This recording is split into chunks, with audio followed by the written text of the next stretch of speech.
Kalo sot në fiber, falas, pas një kost të shtesë. Përjetohu Ultra Fiber, internetin me mbulimin më të gjerë në Shqipëri, e shpejtësi deri në 10 gigabit për sekond.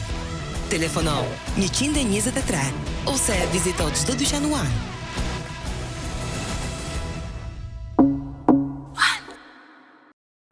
One 5G, certifikuar nga Omnitele, si rjeti mobile, me shpejtësinë më të lartë dhe mbulimin më të gjerë në vend, e provuar, e konfirmuar, për te limiteve, në rjetin që ofron të gjitha në një, për ty.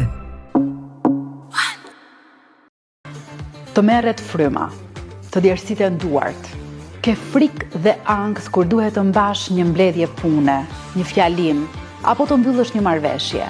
A do ta besoje nëse të them se ka një zgjidhje?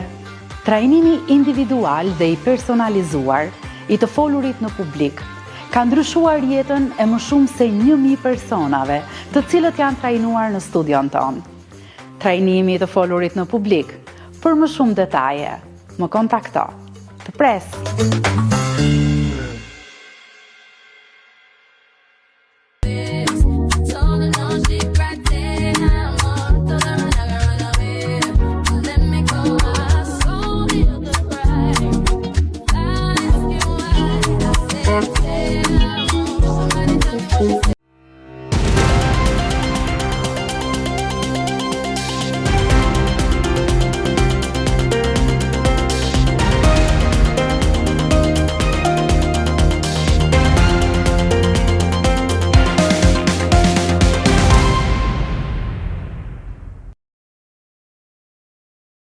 Përshëndetje dhe mirë se vini në podcast me kampionët, aty ku ndajmë histori suksesi, pune dhe frymëzimi. Falenderoj One Connect Hub dhe One Voice, të cilët janë partnerët tanë dhe bëjnë të mundur regjistrimin e këtyre episodeve të podcast me kampionët. Doja ta nisë duke thënë që shumë prej nesh nuk na pëlqen bota që na rrethon, por ne njëkohësisht nuk kemi as mundësinë për ta ndryshuar botën, por ne kemi mundësinë për të ndryshuar veten, për të punuar me veten tonë dhe për të sjellur versionin më të mirë të vetes. Shumë të rinj thonë që nuk ka mundësi, nuk kemi ku aktivizohemi, nuk na jep askush shansin, por pyetja reale është, a jemi ne të rinj gati që të aftësohemi? Sot do të flasim për një temë aktuale, ku si e shohim vullnetarizmin, si investim në formimin personal dhe atë profesional. Dhe për këtë kemi një të ri të denj për të folur këtu me ne në podcast me kampion. Me ne sot është Endrit Myrta, student i inxhinierisë mekatronike, i cili ka nisur në Albania Skills si konkurrent dhe më pas vullnetar, dhe në kohët e fundit ishte edhe pjesë e stafit organizativ të Albania Skills, i cili ka organizuar 2 edicionet e fundit të Albania Skills. Kënaqësia ishte e jona që ti sot je këtu me ne. Faleminderit shumë Fadil për ftesën. Është vërtet kënaqësi që hapësira të tilla i mundsohen të rinjve, edhe sidomos kur këto nisma ndërmerren nga vetë të rinjt, si puna jote që e ke nisur rrugtimin hap pas hapi nga konkurrent, por edhe tani që po e moderon dhe po e drejton këtë podcast. Faleminderit shumë për fjalët e mira, edhe është vërtet kënaqësi që jam sot këtu me ju. Faleminderit dhe ne tani t'ja nisim nga biseda. Për mua, në mendimin tim, degë shumë të vështira janë degët e mjekësisë, pasi ke të bësh direkt me jetën e njerëzve, por në një vështirësi paralele janë degët e inxhinierisë. Çfarë të bëri ty të zgjedhësh inxhinierinë mekatronike? Patjetër që shtysa ime kryesore ka qenë pasioni, por edhe mbështetje nga familja. Rrugtimi në inxhinieri nuk është se nis tak fak, pra nga hiçi, normalisht kërkon impenjim, kërkon edhe pasion, edhe gjitha këto.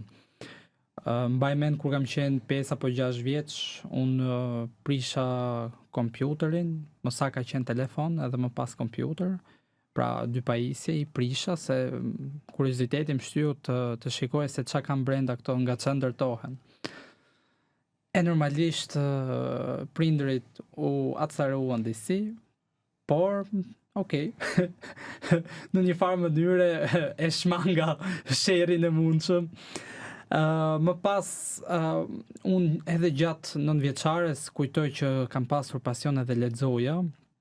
Normalisht aksesi në internet ka qenë pra në ato vite kur kam qenë në 9 vjeçare. Po disi më i kufizuar sepse nuk kam pasur një telefon. Të paktën deri në klasën 9 nuk është se kam pas një telefon. Më pas shtysa edhe kurioziteti, kurreshtja, më shtyu që të lexoj dhe të hulumtoj më shumë se ça janë, po them, elektronika që e kisha pasion. Edhe gjitha këto fusha që lidhe me njëra tjetrën, elektronika, informatika, inxhinierit e ndryshme. Edhe kjo më bëri që unë të mos ndiqen një gjimnaz tradicional, siç bën shumica siç bën të shumica e moshatarëve të mi, që e bëjnë edhe sot, por unë të ndiqen një arsim profesional, që me thënë drejtën më ka vlerësuar shumë. Unë e pata ndarë mendjen që në fillim të klasës 9 që doja të bëja diçka që do më vlente qoftë nga ana profesionale në formim, por edhe mbas përfundimit të atij arsimi profesional unë të kisha një mundësi punësimi dhe të kisha të ardhurat e mia. Gjë që ka rezultuar e vërtet.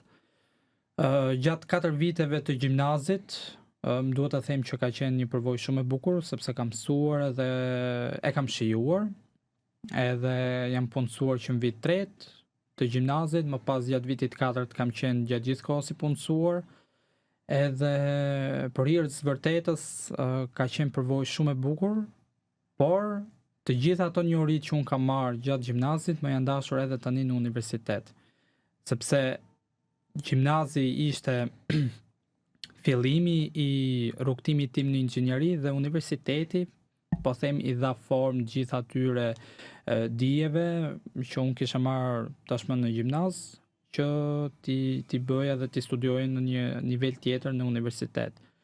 Universiteti është i vështirë, normalisht, se është inxhinieri, por me shumë punë dhe pasion, e theksoj shumë punë, sepse pasioni mund të jetë, mund të ekzistojë, po nuk pate punë dhe vullnet për të studiuar edhe për ta parë veten më lart, pasioni shumëzohet me zero.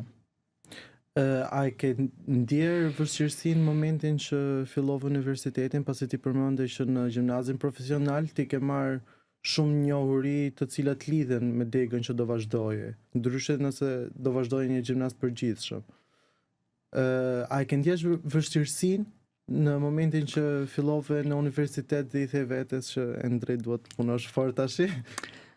Patjetër, sepse tranzicioni nga gjimnazi në universitet është shumë, të paktën për mua ka qenë vërtet intensiv, edhe jam përpjekur në një farë forme që ta përjetoj edhe, po them, ta motivoj veten edhe ta marr veten me të mira, duhet ta them këtë, që mos ta kisha aq të vështirë. Normalisht më është dashur shumë punë, edhe këtë gjë unë kam ditur që në gjimnaz, sepse e kisha ndarë mendjen që dua inxhinieri dhe pikë. Më kishin thënë, kam pyetur edhe njerëz të tjerë, shoqe, persona të tjerë, kushërinj që kanë studiuar inxhinieri para meje, edhe të njëjtën gjë më kanë thënë, tranzicioni nga gjimnazi në universitet është i vështirë, por kërkon punë. Edhe disi e kisha përgatitur veten, edhe ka qenë tranzicion i këndshëm. Si e morë vesh për herë të parë për Albania Skills? Patjetër unë gjithmonë e lidh me arsimin profesional, të paktën te shkolla ku kam qenë, Gjergj Canco, shkollë profesionale në fushën e elektronikës, elektroteknikës edhe teknologjisë informacionit. Atëherë kujtoj në vitin e 3, Albanian Skills kish hapur një mundësi mobiliteti jashtë Shqipërisë për të kryer një praktikë profesionale një mujore në vendet e Bashkimit Evropian, konkretisht në Sloveni. Atëherë mbaj mend aplikova, por nuk fitova. U demoralizova disi, por prap thash, hera parë unë shkova, pra thjesht pash procesin se si ishte, që realisht kërkonte shumë kohë edhe shumë punë për të bërë, për të përmbushur formën e aplikimit, por ishte në fund ditës, pra tek e fundit ishte një përvojë që më shërbeu. Më pas Albanian Skills aso kohë hapi edicionin e 7, pra thirrjet për edicionin e 7 të konkurseve kombëtare të aftësive në 2022-shin. Edhe thash ta provoj një herë ç'është kjo, sepse e dija ç'a bënte Albanian Skills, kisha hulumtuar. E thash po e shoh një herë si gjë, shpresoj të pranohem në konkurs. Mbaj mend kam aplikuar në kategorinë e web development. Unë nuk është se kisha shumë njohuri shumë themelore, gjëra bazë, por thash ta provoj një herë si është. Aplikova, u pranova. Edhe ka qenë një përvojë shumë e bukur. Më e bukur se çeprisja. Kemi qenë tek Tirana Business Park, që është afër konkurrent në të njëjtin edicion. E vërtet. Po për kategoritë ndryshme. Po, kategoritë ndryshme. Edhe ka qenë përvojë shumë e bukur, më e bukur se çeprisja. Më pas kisha dëgjuar mjaftueshëm për Albanian Skills, e kisha projektuar vetë Albanian Skills. Edhe në Albanian Skills hapi sërish një thirrje për mobilitet, për praktik një mujore jashtë Shqipërisë, konkretisht në Lyon të Francës. Aplikova edhe u pranova. Ka qenë një ndër përvojat më të bukura të jetës time dhe ka qenë përvoja ime e parë jashtë Shqipërisë, edhe duke jetuar i pavarur. Edhe unë në çdo gjë që unë bëj, thjesht marr si etalon përvojën time në Lyon. Pra e krahasoj çdo përvojë time mbas asaj me përvojën në Lyon edhe se si ka qenë. Normalisht kam qenë më i ri, qofse do i kthehesha prap asaj përvoje, nëse do e përjetoje sërish, nuk është se do ndryshoje gjë, sepse është natyrshme pra hera e parë dhe mënyra se si vepron dhe se si i bën gjërat dhe se si i zgjidh. Por çdo përvojë unë e krahasoj me të dhe marr si etalon edhe sot e kësaj dite unë zbatoj, po them, të njëjtat parime siç kam bërë edhe pra gjërat që i kam zbatuar asa kohë kur jetoje vetëm, i zbatoj edhe sot e kësaj dite, kështu që ka vlerëtur shumë. Më pas unë e doja Albanian Skills edhe gjitha të gjë se çfarë bënte edhe vendosa që të bëj vullnetarizëm, pra të jem vullnetar në konkurse dhe në aktivitetet që Albanian Skills zhvillonte. Ka qenë 2022-shi, 2023-shi, pra në disa hakatone dhe konkurse që Albanian Skills organizonte. Edhe më pas Ana më ofroi një mundësi punësimi me kohë të pjesshme, që unë e pranova me shumë kënaqësi në tetor të 2023-shit, edhe ka qenë përvoja më rritse, edhe këtë e them me shumë krenari, sepse më ka rritur, kam kuptuar shumë, jam rritur shumë profesionalisht dhe personalisht, kam takuar shumë njerëz, shumë të rinj, bëra një statistik para ca kohësh edhe numri i të rinjve kalonte rreth 1000 të rinj që kam takuar për gjatë 2-3 viteve, që është një përvojë, është një gjë, energjie që shkëmben me të rinjt që janë moshatar ose më të vegjël ose më të mëdhenj se ty, është shumë e bukur.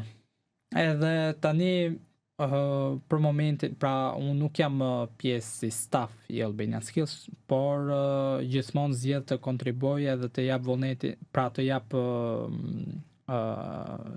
kontributin tim si vullnetar, sepse unë besoj në këtë parimin që vullnetarizmi dhe gjërat që bëhen me zemër dhe me shpirt janë ato që mbesin, edhe që mund ta çojnë përpara një shoqëri.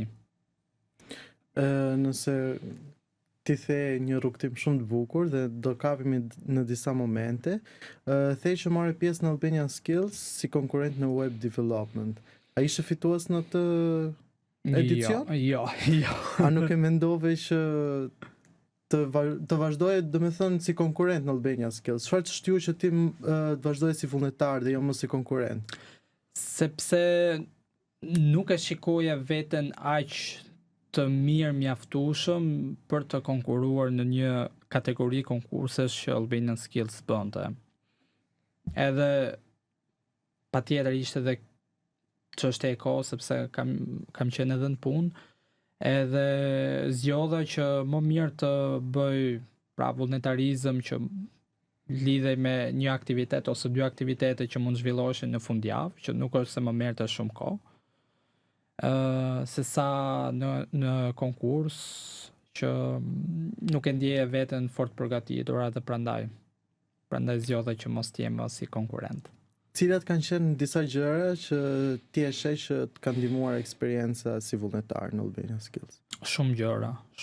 Nëse do përmendosh 2-3 specifikisht. 2-3 specifikisht mund t'i përmend patjetër komunikimi me njerëzit, pra zgjidhje situatave dhe problemeve në kohë reale, edhe problem solving, të menduarit kritik, që është shumë e rëndësishme, që nuk ka shkollë që ty ta jep këtë aftësi, edhe e merr vetëm nëpërmjet punës reale, që mund të jetë edhe vend pune, por mund të jetë edhe vullnetarizëm, mund të jetë edhe pjesëmarrje në konkurs apo në projekte ndryshme, që është shumë e rëndësishme.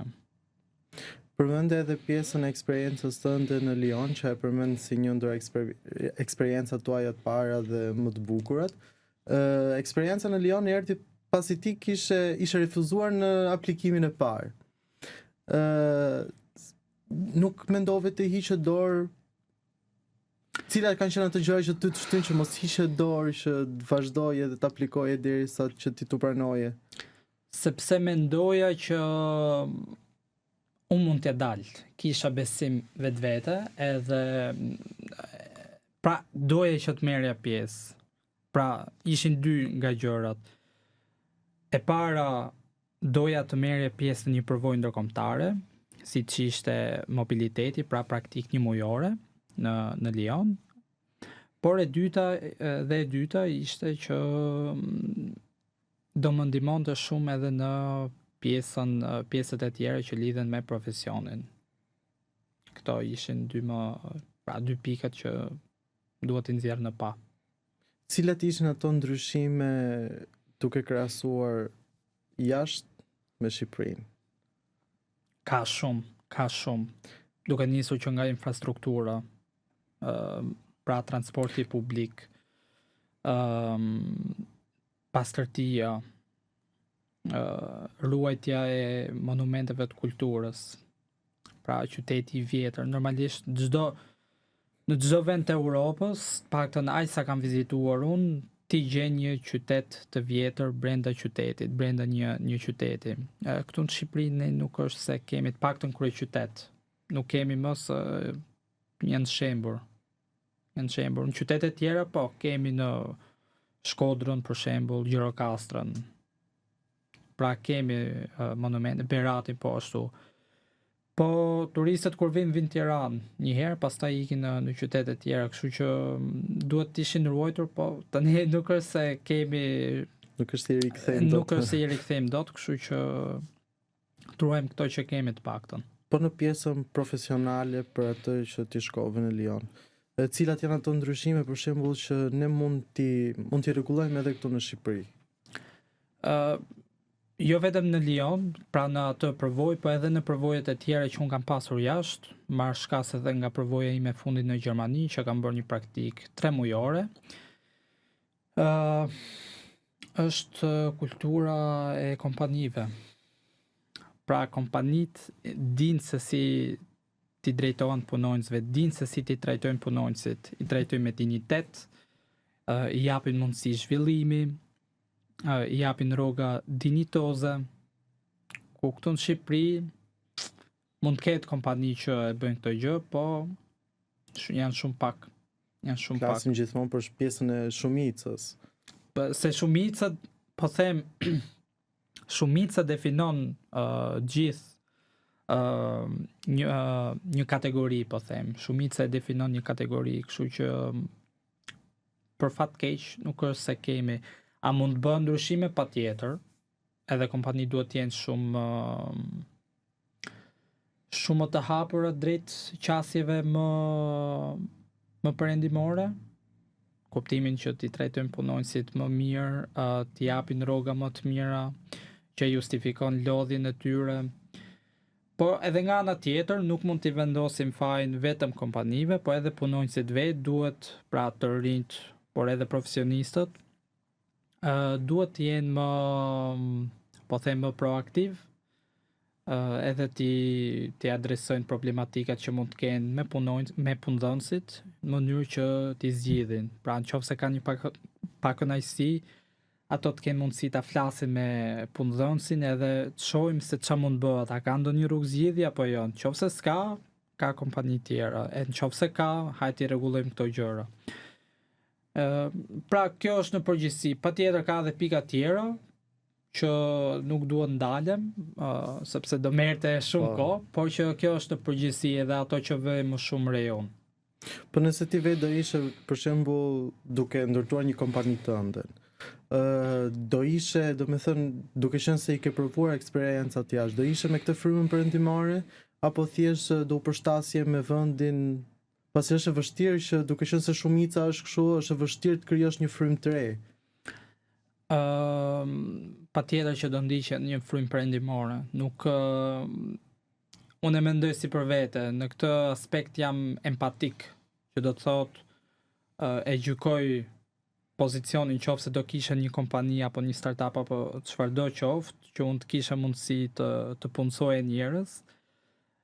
Normalisht do i lije fleksibilitet njerëzve, edhe do i trajtoja ashtu si çdo doja unë që të më trajtonin. Edhe kjo gjë duhet të jetë pra në shumicën e kompanive, punëdhënësve, themeluesve të kompanive duhet ta kenë në gjak këtë gjë, këtë parim. E mendon si mungon Shumicës po, të paktën jo të rinjve, se kam njohur të rinj që kanë qasje shumë pozitive, por shumica e themeluesve të kompanive ose që janë drejtues të kompanive ndryshme, që janë moshë mesme, janë shumë hermetik në këtë pjesë. Po patjetër ka përjashtime. Nuk mund ta bëj 100% që është, pra nuk mund ta them që jam i sigurt 100% sepse nuk e kam eksploruar gjithë tregun e punës edhe të them edhe dal në këtë përfundime. Por shumica është hermetike. Po ka dhe përjashtime. Nga eksperiencat tuaja jashtë, cila është ajo gjë që ti e merr gjithmonë me vete gjatë rrugtimit tënd profesional? E para punës është të kaloj mirë, pra momentin kur mbaj mend kujtimet në çdo gjë, në çdo udhtim apo në çdo përvojë që kam pasur jashtë. Unë nuk është se kujtoj punët që kam bërë, po kujtoj ato gjëra, udhtimet, vendet që kam vizituar, shoqërinë që kam bërë.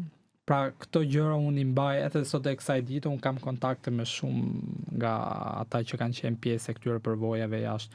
Kështu që do thoja kujtimet, por edhe këto parimet që puna jashtë i ndjek me shumë përpikmëri, që është oraret strikte, që duhet jenë edhe këtu në Shqipëri, oraret strikte edhe mënyra se si ndërveprojnë me njëri tjetrin kolegët, pra punëmarrësit me njëri tjetrin, por edhe marrëdhëniet me prorët, pra me punëdhënësit. Tani të kalojmë tek tema që ne kemi zgjedhur diskutojmë sot. Pse ti mendon që të rinjt hezitojnë të jenë vullnetar? Shiko, unë njoh plot të rinj që duan të japin kontributin e tyre, por nga ana tjetër njoh edhe shumë të tjerë që thonë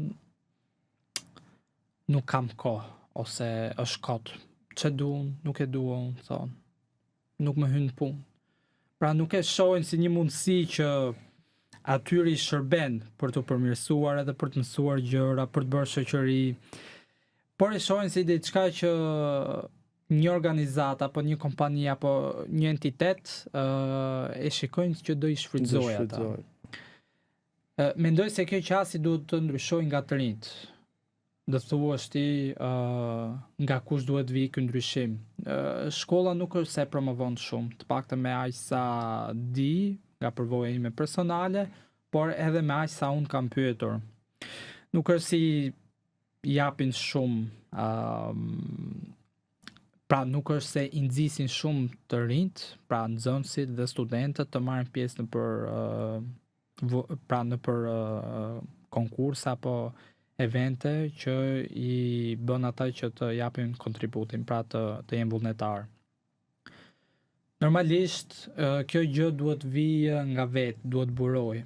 Pra duhet buroj nga vetë rinjt, sepse nëse ato e kanë me pasion edhe me dëshirë për të marrë pjesë edhe për të qenë vullnetar, për të dhënë kontributin e tyre, me aq sa kanë mundësi, me aq sa dinë, me ato njohuri,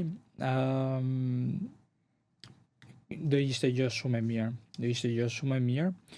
Pra edhe për t'i dhënë, pra për ta përmbledhur gjithë përgjigjen edhe për t'i dhënë përgjigje pyetjes që mbëra, vetë rinj duhet të ndryshojnë. Duhet të ndryshojnë qasje dhe mendësi në këtë aspekt.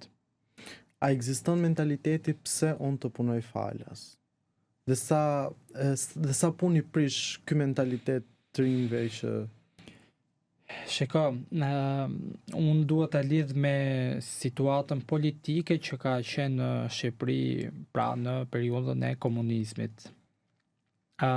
Prindrit tanë janë ndjekur nga i regjim, që do të thotë ishim në regjimin e kooperativave, që do të thotë të gjithë punonin, dikush punonte shumë më shumë, e dikush punonte shumë më pak.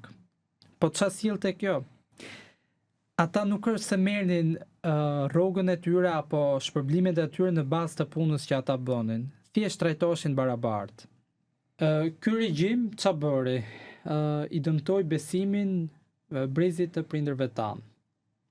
Edhe sot e kësaj dite të rinjt apo moshatarët tanë ose ato që janë çik më të mëdhenj, janë me ato mendimin që pse të punoj falas, sepse nuk kam përfitim, pra thjesht e gjykojnë vlefshmërinë e diçka e një angazhimi në bazë të pagesës që ata marrin.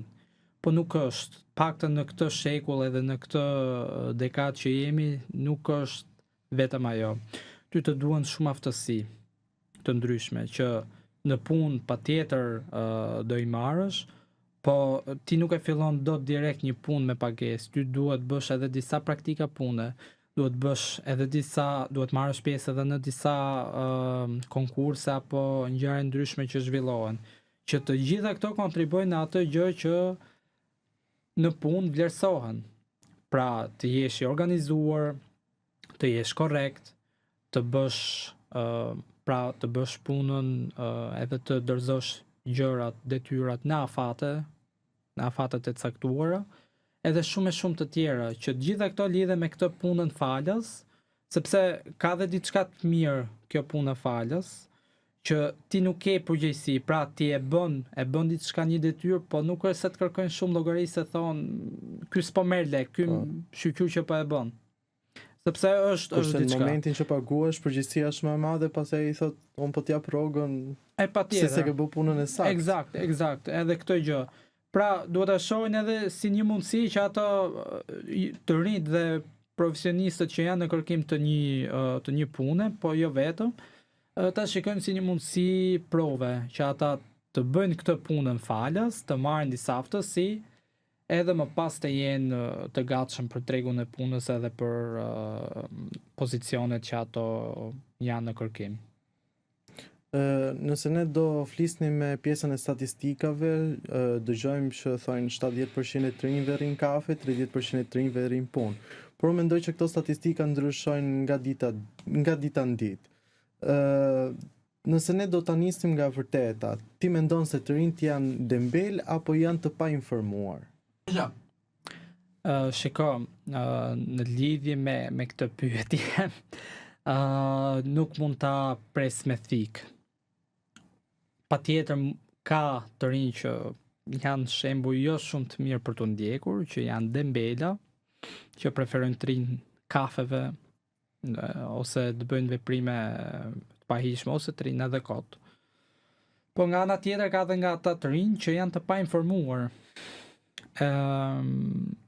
Normalisht duhet të ketë strukturë, nëse pra nuk duhet të po them të përjashtoj edhe pa nis prapë se nuk pëlqej mënyra se si e thash. Në lidhje me këtë pyetje mendoj që të rinjt janë edhe dembel, por edhe të pa informuar. Por dembel janë çik më pak.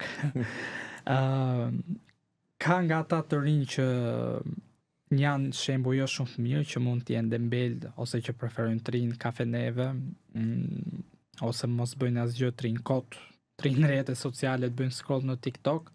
Po ka dhe nga ana tjetër ata të rinj që janë në kërkim të mundësive, edhe që ndodh që janë të pa informuar mbi një aktivitet, mbi një ngjarje që po zhvillohet. Normalisht ka disa struktura që janë publikuar edhe që ofrojnë mundësi të tilla, që janë edhe që të rinjt kanë mundësi të shohin, po normalisht nuk është se të gjithë institucionet që janë përgjegjëse për këtë gjë e bëjnë punën e tyre siç duhet.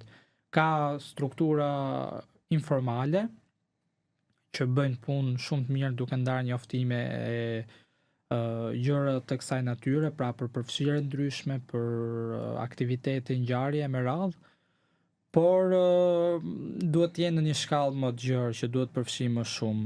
Pra institucionet duhet ta bëjnë më mirë punën e tyre, duke nisur që nga shkollat, për shembull, nënvjeçare duhet që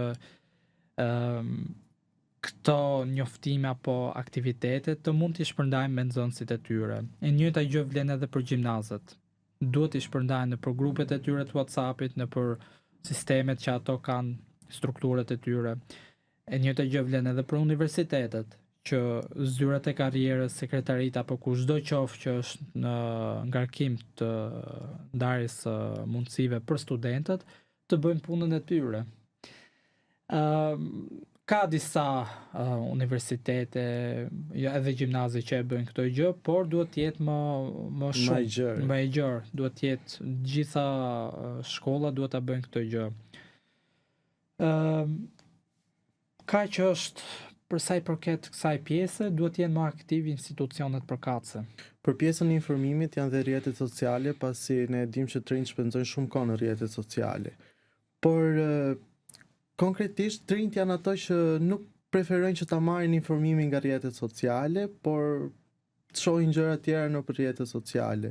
Për sa i përket ligjit të vullnetarizimit, sa mendon që është i dobishëm dhe i arritshëm në Shqipëri? Tani ky është një hap pozitiv që qeveria më në fund e miratoi si ligj para punës. Normalisht është dashur kontributi shumë personave, shumë njerëzve që kanë qenë po të rinj që e kanë formuluar dhe që e kanë përpiluar si projekt, pra si propozim për qeverinë. Kam marrë pjesë edhe unë, që e kam dhënë firmën time për ta miratuar këtë ligj, edhe kam dhënë feedbackun tim lidhje me të. Edhe shqyqur që u miratua, edhe më bëhet qefi për këtë gjë. Tani, a është i arritshëm edhe i arritshëm përderisa u miratua, do të thotë që jemi në rrugën e duhur. I dobishëm, patjetër. I arritshëm për gjithë të rinjt, edhe bindës më saktë, a është bindës për të rinjt, nuk mendoj. Kështu që këtu duhet shumë puna e institucioneve arsimore. Pra shumica e organizatave dhe të gjithë entiteteve që e ofrojnë këtë gjë si mundësi për përfshirje në vullnetarizëm, është diçka e mirë. Ata bëjnë përpjekje për t'i arritur të rinjt nëpërmjet rrjeteve sociale, por jo gjithmonë të rinjt janë aq po them të vullnetshëm për t'i marrë këto njoftime, sepse shpeshherë preferojnë që të ndjekin meme, ndjekin faqe që nuk e ofrojnë ndonjë vlerë reale për formimin e tyre. Edhe është problem. Kështu që institucionet arsimore ku kanë kontakt thuajse çdo ditë me këta të rinj, duhet të bëjnë këtë punë. A është kjo punë ekstra për institucionet? Patjetër, por a duhet bërë? Patjetër që duhet bërë. Sepse nëse ne duam që këta të rinj të formohen edhe të kenë, po them të jenë të denjë për në të ardhmen. Patjetër që duhet të jetë shumë punë, pra duhet të ketë shumë punë lidhje me këtë, duhet bërë shumë më shumë përpjekje që të rinjt të marrin pjesë në për këto organizime që ofrojnë punë vullnetare e në mënyrë që të marrin përvojën e duhur, sepse kjo i vlen tyre edhe si përvojë pune, sepse ata e shënojnë edhe në CV-t e tyre, por edhe i njihet. Edhe mundëson që këta të rinj me kalimin e kohës, pasi kanë bërë më shumë përvojë në vullnetarizëm, ti quhet si përvojë pune, por edhe të kenë një farë pagesë simbolike për atë punë që ata bëjnë. Kështu që është diçka shumë e mirë që më në fund u realizua nga qeveria, por institucionet përkatëse, që janë institucionet arsimore dhe akademike, duhet bëjnë më shumë punë që t'i shtyjnë, t'i nxisin të rinjt që të marrin pjesë në këto gjëra, në këto organizime, në këto punë vullnetare. Unë shpresoj që edhe ky episod i podcastit të jetë nxitje për të rinj, për gjithë ata që na ndjekin, të jetë nxitje mbi gjithë bisedën që ne bëm dhe ne kemi ardhur në fund të pjesës së parë. Do kemi një shkëputje të vogël për t'i dhënë vëmendjen që duhet partnerëve tanë, si dhe do rikthehemi më pas në rubrikën me Fadon.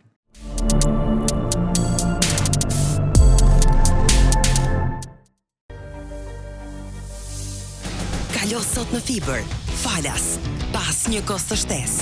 Përjetohu Ultra Fiber, internetin me mbulimin më të gjerë në Shqipëri, e shpejtësi deri në 10 gigabit për sekond.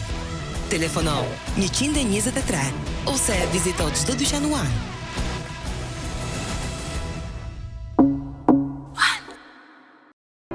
One 5G, certifikuar nga Omnitele, si rjeti mobile, me shpejtësinë më të lartë dhe mbulimin më të gjerë në vend, e provuar, e konfirmuar, për te limiteve, në rjetin që ofron të gjitha në një, për ty. Të merret fryma, të djersiten duart, ke frikë dhe angst kur duhet të mbash një mbledhje pune, një fjalim, apo të mbyllësh një marrëveshje. A do ta besoje nëse të them se ka një zgjidhje? Trajnimi individual dhe i personalizuar i të folurit në publik ka ndryshuar jetën e më shumë se 1000 personave, të cilët janë trajnuar në studion ton. Trajnimi i të folurit në publik. Për më shumë detaje, më kontakto. Të pres.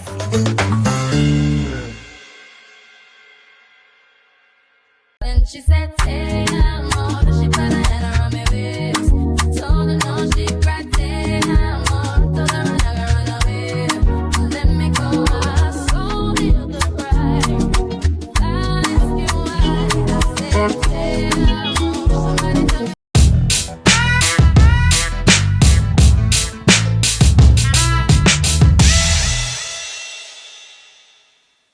Faleminderit që po na ndiqni dhe tani jemi në rubrikën me Fadon, ku për të ftuarin ton sot e Ndrit Myrtën kemi zgjedhur një lojë e cila është përgjigju ose digju. Siç e shihni, ne kemi speca djegës këtu në studio, ku e Ndriti nëse refuzon të përgjigjet pyetjeve tona, do digjet. Ja shumë djegës. Mund të kesh ndonjë pyetje pa përgjigje ta provosh. A je gati? Gati. Unë shpresoj të mos digjesh dhe të na tregosh sinqeritetin tënd, po edhe pse digjesh pak s'është keq. Okej. Do e shohim. Cili është një moment që ende të bën të skuqesh kur e kujton? Atëherë unë duhet kujtohem pak, ka shumë, Po një nga momentet shkova për mik diku tek një kushëri. Edhe në vend që t'i thoja mirë se ju gjeta, i thash mirë se erdhe, duke marrë karamelat. Edhe sot e kësaj dita më vjen. Një sekret i vogël që shpreson të mos dalë kurrë në publik. Sekret? Po përderisa s'duhet dalë, Okej, vazhdosh me speci. të dashur miq. Provojmë speci. Shpresoj mos të jesh shumë djegës. Unë çik, quhet domethënë Po, pak sa pak. Okej. Sa pak do di.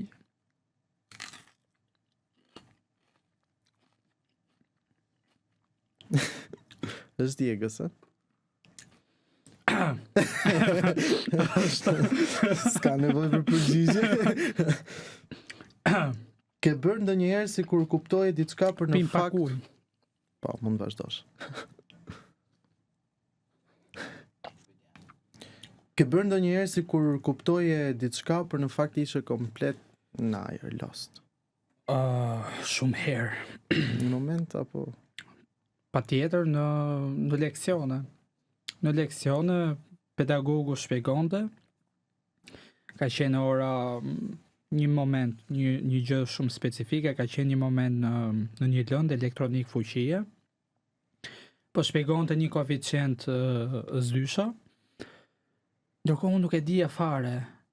Ndërkohë ajo po më shikonte mua dhe më pyeti, Endrit, çfarë është kjo? E kuptove? Po, i tha shumë. Dhe sot e kësaj dite nuk e di. çfarë bë realisht kur dukesh i qetë për brenda je në një panik total?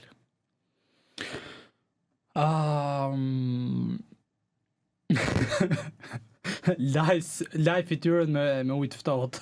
Hajde në vete. Laj fytyrën me ujë të ftohtë se jam, domethënë përpiqem shumë që ta mbaj veten nën kontroll kur janë shumë situata. Konkretisht ka qenë në edicionin e 10 të konkurseve kombëtar të aftësive nga Albanian Skills. Ndërkohë nuk ishte bërë gati nuk ishte bërë gati asgjë për një kategori konkursesh. Mblodha veten, po pije kafe, nuk lava fytyrën me ujë të ftohtë. Piva kafen edhe një minutë me veten, qetësohej Endrit, do shkoj çdo gjë mirë. Pastaj kapa vullnetarët, ju lutem kemi punë. Edhe fatmirësisht u bë edhe shkoi mirë, po që kështu e menaxhoj unë. Një këshill që u jep të gjithëve për vetë shkel çdo herë. Si që them unë, por mos bëj si bëjën. Si që thot dhe hoqë, po, bëni si them unë, po mos bëj si bëj unë. I them shumë shpesh njerëzve, përpiquni të menaxhoni kohën, përpiquni të mos qëndroni shumë para telefonit, edhe mos shpenzoni shumë kohë në rrjete sociale, ndërkohë që unë shkel këtë gjë. Screen time 8 orë ose 9 orë ka ditë, jo çdo herë, por që ka ditë që shkon aq. Ka ditë që shkelet rregulli. Po, rregullet janë bërë për të shkelur, jo rregullet, po disa parime. A ka pasur një moment që ke dashur të lësh Albanian Skills? Dhe pse? Ta lë, nuk mund ta them ta lë, por mund ta them që ka pasur, po të shkëputem, po ka pasur raste. Rasti më i fundit, po them duke marrë shkas gjithmonë nga pjesa kur kam qenë si staf, ka qenë fiks para një viti, ku unë kisha shumë ngarkesë në shkollë, kisha shumë ngarkesë, shumë provime, shumë detyra, ndërkohë nga ana tjetër isha mbrapa me afatet e disa punëve që unë i kisha në ngarkim kur isha tek Albanian Skills. Edhe ai ka qenë një nga momentet që kam thënë Endrit dorëzohu. Po fatmirësisht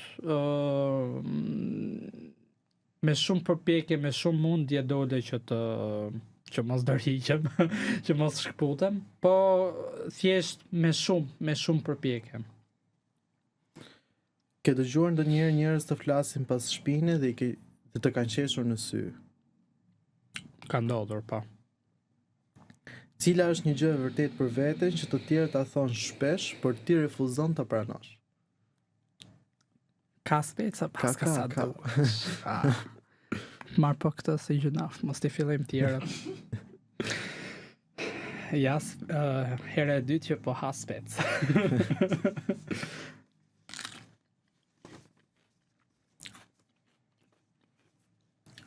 Dhe pyetja e fundit. Që nga Diegës ky. Përgjigju ose digju? Mund të marrë Jemi shkon mirë. që do. Jemi mirë.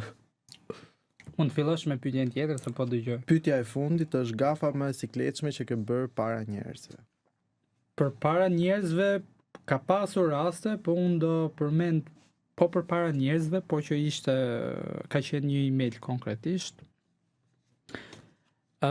Ju drejtova gabimisht personit që po i drejtoje emailin, edhe ja ngatrova emrin. Nuk e kujtoj fiks se si ja kam bërë gabimin, por që më ka ardhur shumë zor, sepse ishin të paktën një 30 vete që ishin ato email edhe siklet, do më thonë. Kjo ishte, po them, gafa aty në email. Edhe patjetër ka pasur plot raste ku në email mund të kem vendosur gabimisht, kam bërë një typo, konkretisht ka qenë një herë që shkruajta, le drejtova vetëm dikujt emailin, edhe i thash në anglisht, enjoy the rest of your days. Edhe duhet ta shkruaje enjoy the rest of the day. Unë e bëra në shumës që praktikisht jeta ati do merte, jeta ati mund merte fund, sepse ditët e tjera të mbetura. Edhe disa ditë kishin. Nuk e di. Po nga këto emaile shua, ke marrë përgjigjen mbrapsht apo i ke edituar në moment, në kohë? Jo, emaili ikën, edhe nuk ke mundësi të editosh. Kështu që ai momenti sikletit qëndron her pas here sa herë që i rikthesh atij emaili, kështu që suksese në emailet e radhës. Faleminderit. Kjo ishte sfida me Ndritin sot. E falenderoj Ndritin për sinqeritetin, por i kërkojmë të ndjes që dogjen pak sot. S'ka gjë. Ne bashkë rikthehemi në pjesën e fundit të podcast me kampionët.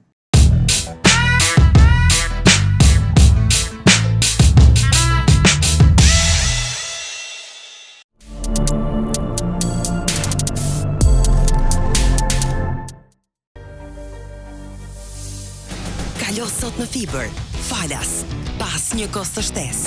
Përjetohu në Ultra Fiber, internetin me mbulimin më të gjerë në Shqipëri, e shpejtësi deri në 10 gigabit për sekond.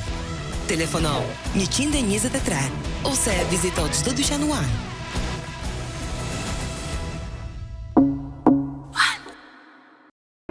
One 5G, certifikuar nga Omnitele, si rjeti mobile, me shpejtësinë më të lartë dhe mbulimin më të gjerë në vend, e provuar, e konfirmuar, për te limiteve, në rjetin që ofron të gjitha në një, për ty. Të merret fryma, të djersiten duart, ke frikë dhe angst kur duhet të mbash një mbledhje pune, një fjalim, apo të mbyllësh një marrëveshje. A du ta besoje nëse të them se ka një zgjidhje? Trajnimi individual dhe i personalizuar i të folurit në publik ka ndryshuar jetën e më shumë se 1000 personave, të cilët janë trajnuar në studion ton. Trajnimi i të folurit në publik. Për më shumë detaje, më kontakto. Të pres.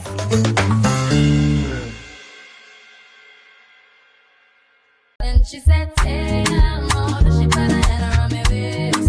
Told her no, she cracked it, I'm more, told her I'm not gonna run away. Let me go, I so feel the pride. Ask you why, I said, hey, I'm more, somebody tell me.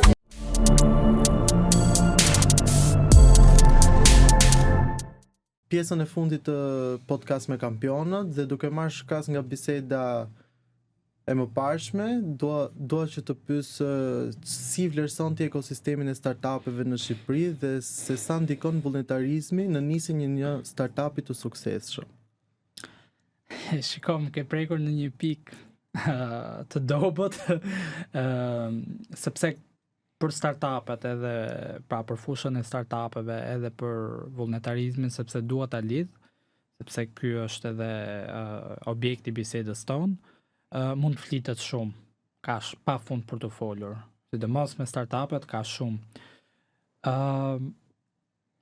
Të rinjt, të paktën, unë kam edhe shembuj konkret, shembuj real, që të rinjt që kanë marrë pjesë në vullnetarizëm edhe që kanë marrë pjesë në shumë aktivitete, ngjarje e me radhë qoftë si pjesëmarrës në ato ngjarje, por qoftë edhe si vullnetar, ka ndihmuar shumë që ata të themelojnë gjëra të suksesshme, në këtë rast startupe. Është shumë e rëndësishëm fakti që të rinjt duhet të kenë mjaftueshëm aftësi që disa prej tyre i marrin nëpërmjet vullnetarizmit dhe angazhimit në këto ngjarje. Por duke marrë shkas edhe vetë po them klimën e startupeve në Shqipëri, ne kemi pafund. Po hapin, po bëhen gjithë founders, pra po bëhen gjithë themelues, të një diçkaje nuk ka absolutisht asgjë të keqe, por thjesht më ngacmon pak e gjithë kjo qasje të rinjve që më mirë preferojnë të themelojnë diçka, që është shumë mirë sepse tregu ka gjithmonë nevojë për persona që janë guximtar, sepse duhet theksuar fakti që persona që marrin nisma të tilla, pra për të themeluar një startup, kërkon guxim. Kërkon guxim sepse ka shumë rreziqe që ata i marrin përsipër. Duhet thënë që shumë startupe në Shqipëri thjesht përfitojnë grante të gatshme, që mund t'i marrin në rrugë të ndryshme, ka dhe nga ata që i marrin me merit plot, edhe bravo i qoftë, po ka dhe nga ata që për diçka shumë minimale, për një problematik caktuar ose për diçka që ata persona mund t'jenë themelues të një diçkaje tjetër, mund të kenë një biznes, mund të kenë një rol shumë të mirë. Thjesht e bëjnë, pra e krijojnë një startup thjesht për të marrë fonde të gatshme, duke përfituar nga njohjet, nga misia, por edhe nga korrupsioni, se duhet thënë dhe kjo nuk është fort pozitive, sepse ti që të themelosh diçka, në qofse ti merr fondet gatshme, nuk mund të quhesh një sipërmarrës. Nuk mund të quhesh një sipërmarrës sepse ti që në fillim po them, ke pasur një bazë mbi cilën mbështetesh.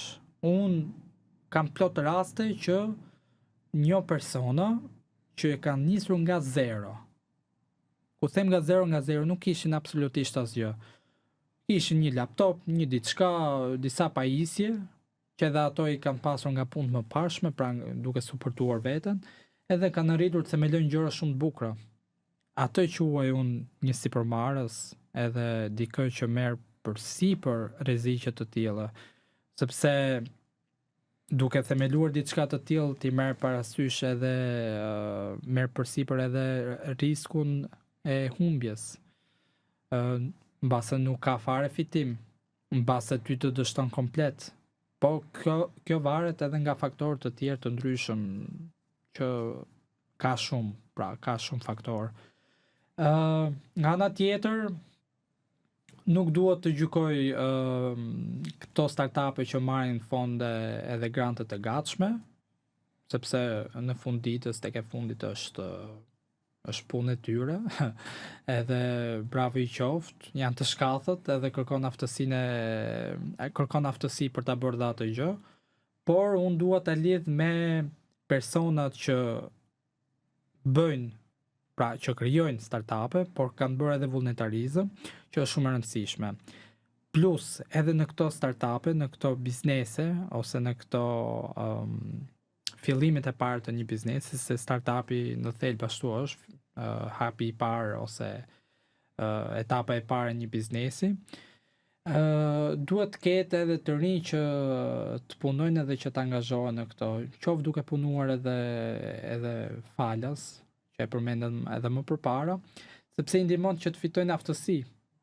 Nëse ti nga ai startup, nga ai vend pune që ti po punon edhe po angazhohesh, pas disa kohë merr përvojën e dur, pastaj mund të shikosh gjëra që ty t'japin përfitim. Mbase mund të kesh përfitim dhe aty, sepse startupet këtë gjë kanë, sepse rriten shumë shpejt. Duke u rritur shumë shpejt ke mundësi edhe të shpërblesh për gjithë punën falës që ti ke bërë për një kohë caktuar. Edhe kjo është ajo që ta përmbledh, ajo që duhet të them është që të rinjt duhet të jenë shumë proaktiv, duhet të jenë shumë pranues shumë të hapur për të marrë pjesë në vullnetarizëm, të japin kontributin e tyre, sepse do i ndihmoj ata në shumë gjëra, në shumë etapa dhe në shumë aspekte të jetës së tyre. Pyetja finale e podcast për kampionët është cili është kampioni jot? Kampioni im, po kampionët. Edhe kampionët. Është patjetër familja ime, sepse ka qenë mbështetje ime në çdo gjë që unë kam bërë. Familja ime, motrat e mia, niprit dhe mbesat e mi, kështu që ato janë kampionët e mi, sepse kanë qenë gjithmonë aty edhe në momentet e mia të vështira, edhe në çdo gjë tjetër, kështu që ato janë. I përshëndesim dhe i them që duhet jeni krenar për djalin që keni. Se përveç se një familjar, por realisht është një shok dhe këshillues shumë i mirë. Faleminderit shumë. E vlerësoj. Një këshill duke parë nga kamera për t'i dhënë trinjve tanë që ne na ndjekin në podcast me kampionët. Unë e kam edhe si moto ose si leitmotiv të jetës time që duhet gjithmonë të guxoni të ndërroni, sepse vetëm përkushtimi, guximi për të ndëruar edhe për të çuar gjërat deri në fund është ai që do ju çojë përpara. Normalisht do keni shumë persona kundër që ndodh shumë shpesh. Por ju gjithmonë duhet zgjidhni që të mos dorëzoni dhe të ndiqni ëndrat tuaja, sepse në një mënyrë apo në një tjetër do ketë një shkas, një motiv, një ngjarje që do ju bëjë që të ndiqni ato ëndra dhe ato gjëra që deri dikur ju i mendoni të pamundura ose thjesht ëndra që do mbesnin në sirtar. Ne kemi ardhur në fund të këtij episodi. Ndrit, shumë faleminderit që pranove ftesën dhe bëre këtë bisedë sot me ne. Faleminderit shumë faleminderit Fadil. E përmendëm në fillim, është gjithmonë kënaqësi që të flasim për tema të tilla. Faleminderit. Faleminderit edhe ju që na ndoqët. Ne erdhëm në fund të këtij episodi dhe doja të thoja që nuk ka rëndësi sa vjeç jeni, por rëndësi ka motivi dhe forca që ju keni për të nisur gjëra të reja. Faleminderit dhe bashkë shihemi në një tjetër episod të podcast me kampionët.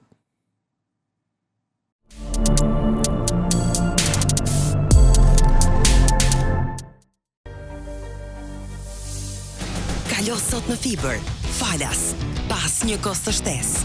Përjetojnë Ultra Fiber, internetin me mbulimin më të gjerë në Shqipëri, e shpejtësi deri në 10 gigabit për sekond. Telefono 123 ose vizito çdo dyqan One.